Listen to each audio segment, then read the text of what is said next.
झारखंड के दारुल हुकूमत रांची की तस्वीर बदल रही है और ये तब्दीली नहायत ही मुस्बत और काबिल कदर है।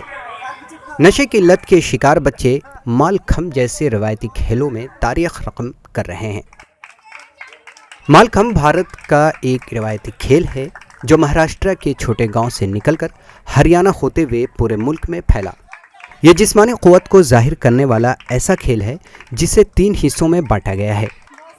झारखंड में भी इस खेल को हाथों हाथ लेते हुए कई खिलाड़ियों को तैयार किया गया है। इस खेल को फ़रोग़ देने के लिए यहाँ एक ऐसा एसोसिएशन भी है जिसने स्लम बस्ती के बच्चों को इस खेल में ट्रेन कर कौमी और रियासती सतह के कई मुकाबलों में भेजा है, जहाँ इन खिलाड़ियों ने अपने जौहर दिखाए हैं।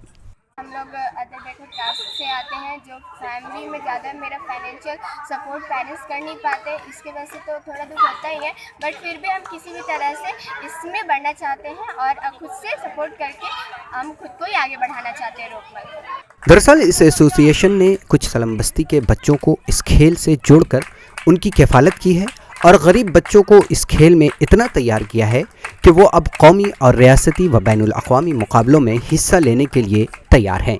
इनमें तो कुछ बच्चे नशीली अशिया, डेंड्राइट जैसे मुहलिक नशे की आदी थे।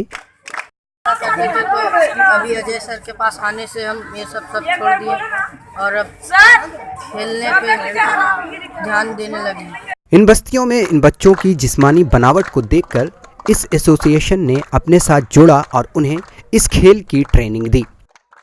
खेलने के बाद जाके मजदूरी करते हैं। मैक्सिमम बच्चे जो है मजदूरी करते हैं, कोई मजदूरी काम करके किसी होटल में काम कर रहे हैं, कोई सब्जी बेच रहे हैं, कोई माने मजदूर का काम कर रहे हैं। माने मैक्सिमम बच्चे आपको देखने को मिलेंगे। और हमारा आज स्थान पूरे मलखम में जो है हमारा इंडिया में हमारा 6ठा पोजीशन पर हम लोग आ रहे हैं, यही बच्चे की बदौलत, और काफ़ी अच्छा रिजल्ट है। इनमें एक खिलाड़ी गोवा में मुनक़िदा कौमी मालखम मुकाबले में तमगा भी जीतने में कामयाब रहा है।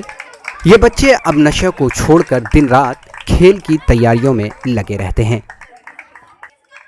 ईटीवी भारत के लिए रांची से नौशाद अख्तर की रिपोर्ट।